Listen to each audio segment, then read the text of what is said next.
Going back to the COVID times, this is what our kids were being subjected to at taxpayer expense. And now, a message from Arthur. I gotta call Buster. Hey, Arthur. Hey, Buster. Did you see that video? Yeah, I just watched it. It was awful. I can't believe someone would be hurt like that. They're talking about the George Floyd death. Just because they're black. Racism is so unfair. Racism is like a disease. If you don't treat it, it's just going to get worse. And then, of course, in comes the teacher to fill in the kids on a sort of critical race theory, Ibram X. Kendi, identity Marxism story. Wait, if racism is a disease, can I get it? Buster, don't worry. This isn't about you. Actually, it is. It's about all of us. About you, Buster. If racism is like a disease, can I get it? What have we become? This was 2020, not 1960. It's not enough to just say, I'm not racist. It's not my problem. We have to actively fight against racism. 2020 really broke everything, but it shined a light on these institutions that we, the people, are forced to pay for. Do you have your mask? You're gonna wear a mask, right? Only sick people need masks, Francine, and I am not sick. What? Although I did stub my toe in the pool, I have this little bruise which you can Earth totally Muffy. see when I wear sandals. Earth to Muffy. If you're going out in public, you 100% need a mask. How do I look? Like a kind and thoughtful person who cares about other people. I've been in these writers' rooms and been the odd man out who's sometimes had to bite my tongue and keep my mouth shut. And they're open-hearted people, to be perfectly honest. They're just captured in their bubble. You were super duper today, getting your COVID vaccine, Elmo. Yeah, there was a little pinch, but it was okay. Elmo was really glad to have Daddy and baby David there with him. Just can't even stand it. This was not necessary. Baby David, where are you? I had a lot of questions about Elmo getting the COVID vaccine. Was it safe? Was it the right decision? Will he get myocarditis? Is it a wholly unnecessary application of a drug that isn't necessary because the fatality rate for my son is practically zero? Oh wait, no, he didn't get any of that because he's on PBS. I talked to our pediatrician so I could make the right choice. I learned that Elmo getting vaccinated is the best way to keep himself, our friends, neighbors, and everyone else healthy and enjoying the things they love. That's right, because, of course, it's going to keep him from contracting the virus and spreading it, even though it definitely won't keep him from spreading it, and they knew that right from the beginning. This is what we've been paying for, folks. And this, in some ways, isn't even the worst of it, because the worst of it, as we heard, is literally a hot mess. PBS was the outlet that featured the child predator drag queen on the education show for kids ages 3 to 8 years old. And to clarify the record, because our witness, Ms. Kerger, lied under oath and said it wasn't featured on PBS, this show was aired on PBS on April 1st, 2021, and we will take a look at this video right now. Get your singing voices ready. And we're going to start with our hips. The hips on the drag queen go swish, swish, swish, swish, swish, swish. The shoulders on the drag queen go shimmy, shimmy, shimmy, shimmy, shimmy, shimmy, shimmy, shimmy, shimmy. Blah, blah, blah, blah, blah, blah, blah, blah, blah. The mouth on the drag queen goes blah, blah, blah. All through the town. Yeah. The shoulders go shimmy, shimmy, shimmy. That's repulsive. There's another word for this. Thank you. I mean, 100%. Totally crazy. If you aren't seeing red as a parent when seeing this, and this isn't the only instance of pushing explicitly radical sexual content on our kids at PBS, and then I'm deeply worried about you, frankly, because it means you're captured by something dark. As I said, I used to work at Nickelodeon. I used to work on Blue's Clues promos and work with this talent. And by and large, it's open-hearted creative people that love kids And then occasionally, the kid love goes to a different place. I don't want to pay for that. I don't mind paying for the prison, though. The prison this guy belongs in, that I'm okay with paying for. But the thing is, when I was in kids' entertainment, it was a totally different time. It was 20 years ago. It was the halcyon days of the early 2000s. A time that stretches farther back, a time of sanity. I grew up watching Mr. Rogers, loving Mr. Rogers. And even Mr. Rogers, were he alive today, God rest his soul, would think that this is crazy. And there's this clip from the Johnny Carson show that I'm just going to play in full because it's incredible. It is a time warp. It reminds us of a better time. Did you ever discuss, now we were discussing sex when we did the takeoff in your show. Did you ever, are they too young for that? You Not ever at get all. into? That's where they learn the differences. Yeah. Hate speech right from the start. They're learning the differences. Now, how do you handle it? What do you do to explain? What's your age range, would you think, who watch the show? Mostly preschoolers, but I hesitate to say that because there's so many older people who watch. Absolutely. You know. But there's a song called Everybody's Fancy that I sing. Some are fancy on the outside, some are fancy on the inside. Everybody's fancy, everybody's fine. Your body's fancy, and so is mine. Now, for those of us that grew up with Mr. Rogers, this is just pure love nostalgia. He was a good man. He loved kids in the best way possible. Get ready for the second verse. It's very important. Boys are boys from the beginning. Girls are girls right from the start. Everybody's fancy, everybody's fine. Your body's fancy, and so is mine. Because sometimes children think that they might change. They might have to change after a while. And, you know, we laugh about that now. Listen to the audience. But it's because we had that concern when we were little. Yeah, because you're really not sure, and you thought maybe you'd become a girl, or a girl would become a boy, right? Exactly. And it happens frequently out here. This is where we were. We aren't there now. We're not in Kansas anymore when it comes to PBS or NPR. But that's just the stuff for kids. That's just the radical, weirdo propaganda that our kids have been fed at taxpayer expense.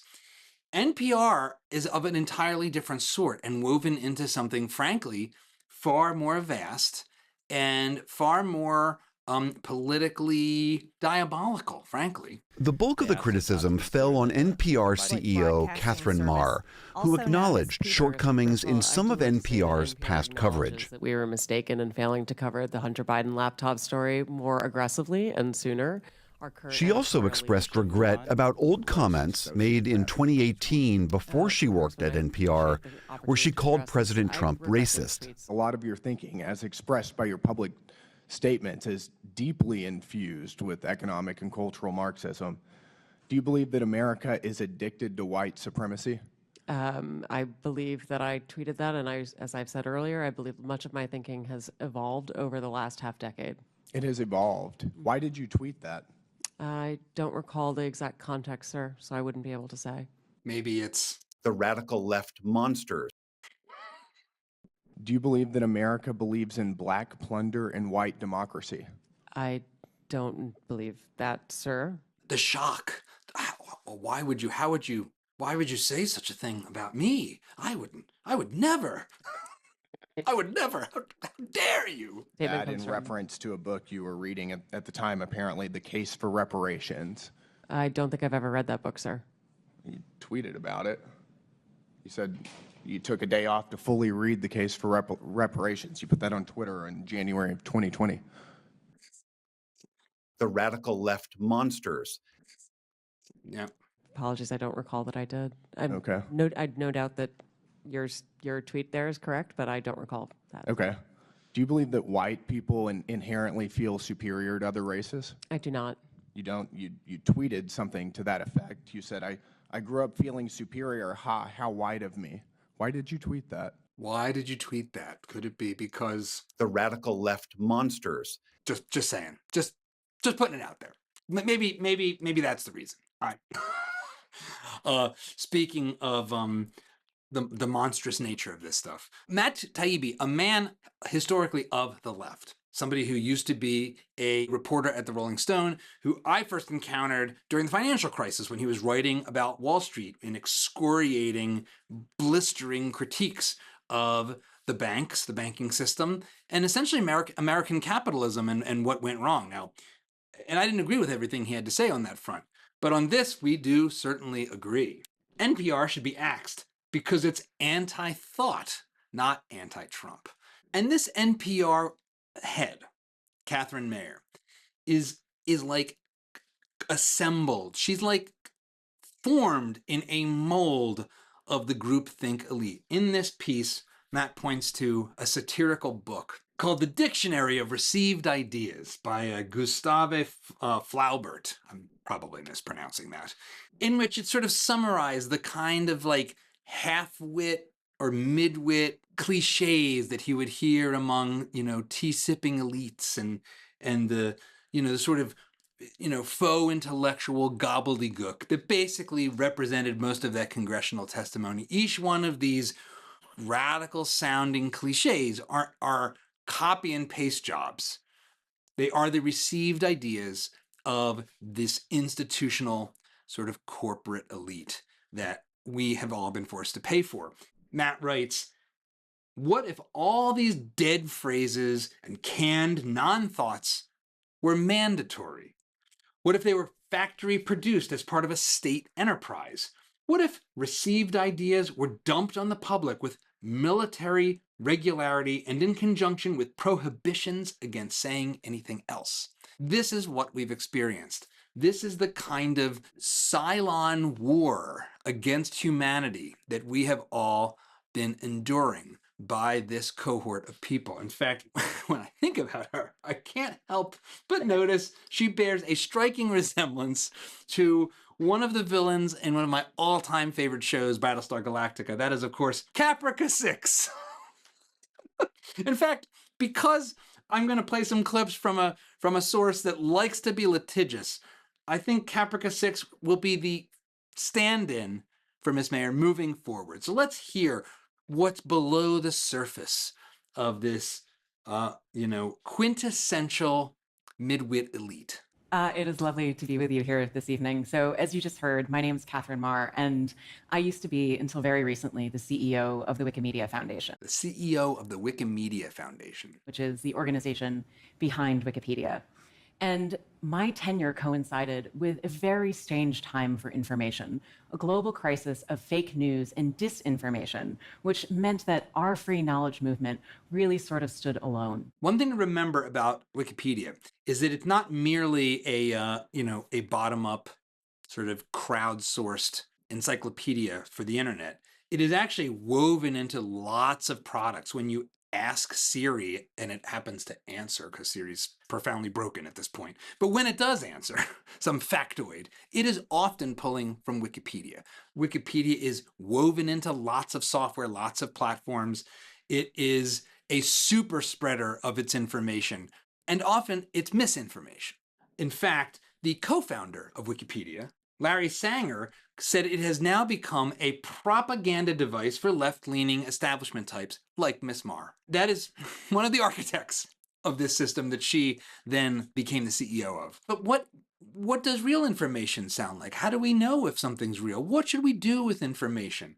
Well, in this same speech, Miss Maher offers a very strange formulation of how to think about the pursuit of truth. Perhaps for our most tricky disagreements, seeking the truth and seeking to convince others of the truth might not be the right place to start. In fact, our reverence for the truth might be a distraction that's getting in the way of finding common ground and getting things done. All right, let's break this down for a second. So for our most difficult disagreements, this is areas where you and I aren't on the same page. I believe one thing is right and you believe another thing is right. She's saying that trying to figure out what's true isn't maybe the place to start. Then which one of us picks? Which one gives way to the other? If we can't rely on a pursuit of the actual truth, what consensus will we rely on then? Because if we disagree, we are not in a consensus. We are in disagreement. I think climate change is not that big of a deal, and you think it's an existential crisis for humanity. Well, who wins? And the answer is the Cylons win. If you're a Cylon, prove it to me right now. I don't have to. You know I'm telling the truth. See, stating something as the truth doesn't necessarily make it so, because the truth of the matter is, I don't believe a word of it. You don't need to believe a word of it. You just have to accept it. These are the ideas we all must accept to be admitted into polite society. That's what these institutions have become. Matt writes, for every unnerving addition to the censorship toolkit that's come out of this presidency, like the reported expansion of anti-BDS rules, there remain dozens of federally funded entities that exist for one of two reasons: to promote groupthink, like all that anti-racist, neo-Marxist gobbledygook that she was trying to disavow in congressional testimony, and that's being pushed on our kids as if it's fact instead of monstrous, murderous fiction, or to stamp out the absence of it. So you either believe what we believe or you better shut the hell up. NPR is at the top of the list. Its problem isn't that it's anti-Trump or that it retains a weird addiction to stories like bringing diversity to Maine's nearly all-white lobster fleet, or fat phobia and its racist past and present, although that stuff is nuts. But because it's the most visible symbol of a thought-suppressing bureaucracy that's not really compatible with our system of media and government. I mean, in a sense, it has been our system of media, and it is what our government wants to be. This is what Matt and Michael call the censorship industrial complex, the network of institutions and organizations, almost entirely polluted by taxpayer funds, managed by essentially an unelected bureaucratic elite who are the ones screaming loudest right now about DOGE and cutbacks to things like NPR and PBS. This is what we're up against. If you like this clip, you should check out the full video and all the other great content we've got at Dad Saves America. So be sure to hit the like button, subscribe, and ring that bell so you won't miss our new stuff as it drops each week.